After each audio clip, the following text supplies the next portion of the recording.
নদীর ঘাট আর গোপাল কাকার নৌকা সোনামুখীর কেউ কখনো ভুলতে পারবে না। মোহাম্মদ শামীম হোসেনের পাঠানো তথ্যচিত্রে দেখুন বিস্তারিত।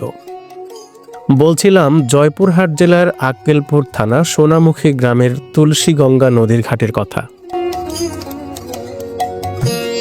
নদী পার হয়ে কোরানো বাজারের খোরমা আর খাস্তা খাওয়ার বিকেলগুলো কোথায় যেন হারিয়ে গেল। গোপাল কাকার হাতের কাজে যেন প্রতি বছর হাসি ফুটত এলাকাবাসীর মুখে। প্রতি বছর শীতের মৌসুমে তার হাতের কাজ শুরু হতো, বানিয়ে দিত নদী পার হওয়ার জন্য বাঁশের ব্রিজ, এবং বর্ষা মৌসুমে তিনি তার নিজের নৌকা দিয়ে পার করত যাত্রী। প্রতি যাত্রীর কাছ থেকে নৌকা ভাড়া হিসেবে নিত 2 টাকা, আর স্কুল ছাত্রছাত্রীদের জন্য ছিল ফ্রি পারাপারের ব্যবস্থা।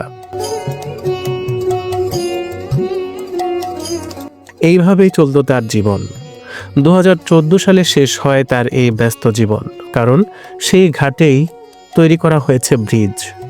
এখন গোপাল কাকা তার নিজের কিছু জমিতে চাষ এবং গরু ছাগল পালন করে নিজের সংসার চালান। সারোয়ার আলম, আজকের কথা।